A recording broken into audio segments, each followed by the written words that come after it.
सोच के देखिए, दुनिया के सबसे एडवांस्ड एआई सिस्टम्स, जिन पर हम अपनी जिंदगी के बड़े से बड़े काम के लिए भरोसा कर रहे हैं, उनमें एक छोटी सी लगभग ना दिखने वाली कमी हो सकती है। एक ऐसी कमजोरी जो उन्हें एक झटके में क्रैश कर दे।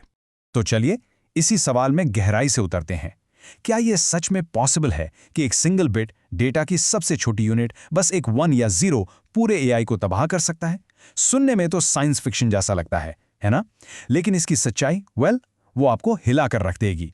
देखिए, यहाँ लेफ्ट साइड में एक बहुत ही एडवांस्ड ऑब्जेक्ट डिटेक्शन एआई है। अपना काम बिल्कुल आराम से परफेक्टली कर रहा है। और राइट में ये वही एआई है, बस कुछ ही पलों के बाद पूरी तरह से फेल हो चुका है। सब कुछ गड़बड़ हो गया है। और ये हुआ कैसे? रिसर्चर्स ने एक बहुत पावरफुल एआई मॉडल लिया जिसका नाम है रेजनेट 50, और उसके कोड के अंदर सिर्फ 2 स्पेसिफिक बिट्स को पलट दिया, सिर्फ 2। और इसका नतीजा, उसकी एक्यूरेसी में 99.8% की गिरावट, एकदम से, मतलब जीनियस से सीधा बेकार, बस एक पल में। ओके, तो अब यहां से चीजें और भी इंटरेस्टिंग हो जाती हैं। ये समझिए कि ये कोई अंधाधुंध हमला नहीं है, जैसे कोई बॉम्ब फट गया हो। नहीं, ये उससे कहीं ज्यादा सर्जिकल है। ये प्रिसिजन का खेल है। सबसे हैरान करने वाली बात यह है कि ब्रूट फोर्स, यानी बस जोर जबरदस्ती से काम नहीं चलता। ये चार्ट देखिए, ये दिखा रहा है कि हजारों या लाखों रैंडम बिट्स को पलटने से एआई की परफॉर्मेंस पर बहुत कम असर पड़ता है, और इससे ये मामला और भी ज्यादा रहस्यमयी हो जाता है। तो असली राज इस कमजोरी की जड़ ये नहीं है कि आप कितने बिट्स पलटते हैं। असली राज ये जानना है कि कौन सा बिट पलटना है। इस अटैक को समझने का सबसे अच्छा तरीका है इसे एआई के दिमाग में एक छोटा सा लेकिन बिल्कुल सही जगह पर किया गया घाव समझना। इस एग्जाम्पल में एक साइन बिट जो बस ये बताता है कि कोई नंबर पॉजिटिव है या नेगेटिव, उसे पलटने से एआई इस कुत्ते की इमेज को प्रोसेस ही नहीं कर पा रहा, पूरी तरह से करप्ट हो गया है। और इस टेक्निक का एक नाम भी है, बिल्कुल सही नाम, डीप न्यूरल लीजन यानी डीएनएल। ये एक डेटा फ्री अटैक है। इसका मतलब है कि अटैकर को एआई का कोई ट्रेनिंग डेटा देखने की जरूरत ही नहीं है। ये बस नेटवर्क के सबसे क्रिटिकल पैरामीटर्स यानी सबसे जरूरी नंबर्स को ढूंढता है और उनके साइन को पलट देता है। नतीजा, टोटल सिस्टम फेलियर। तो अब सबसे बड़ा सवाल ये है कि आखिर ये नाजुक कमजोरियां ढूंढते कैसे हैं? पता चला है कि इसके 2 मेन सुराग हैं। एक है उनका मैग्नीट्यूड, मतलब वो नंबर कितना बड़ा है, और दूसरा है एआई के नेटवर्क में उनकी लोकेशन।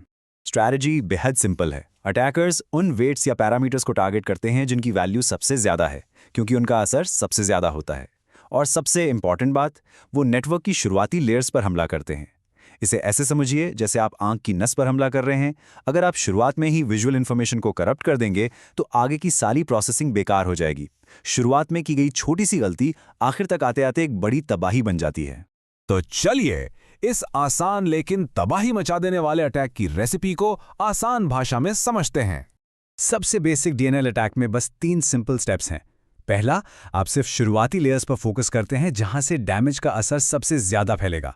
दूसरा, उन लेयर्स के अंदर आप सबसे बड़ी न्यूमेरिकल वैल्यू वाले वेट्स को ढूंढते हैं।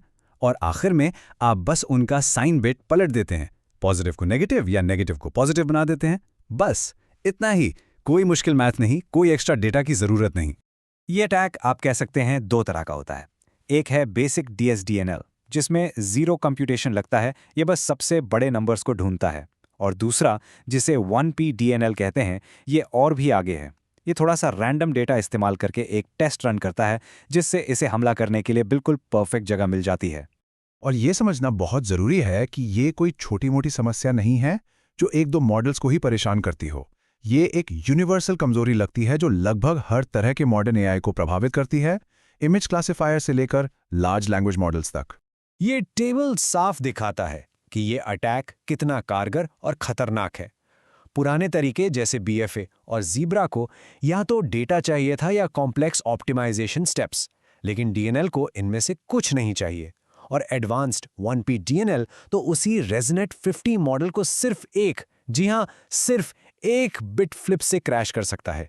ये बहुत ही छुपा हुआ और असरदार है। और इसका असर सिर्फ इमेज मॉडल्स तक सीमित नहीं है। ये देखिए, एक लार्ज लैंग्वेज मॉडल का एग्जाम्पल। सिर्फ 2 साइन बिट फ्लिप्स के बाद ये मॉडल पूरी तरह से टूट जाता है, एक लूप में फंस जाता है और एक ही लाइन को बार बार दोहराता रहता है, बिल्कुल एक टूटे हुए रिकॉर्ड की तरह। यहाँ एक और कमाल का एग्जाम्पल है। एक ऑब्जेक्ट डिटेक्टर एक कुत्ते की इमेज देख रहा है और एक सिंगल बिट फ्लिप के बाद ना सिर्फ ये कुत्ते को पहचान नहीं पाता, बल्कि ये कुत्ते की पूंछ पर एक चिड़िया इमेजिन कर लेता है। सोचकर देखिए, इस तरह की गलती का क्या मतलब हो सकता है एक सेल्फ ड्राइविंग कार में या किसी मेडिकल डायग्नोस्टिक टूल में।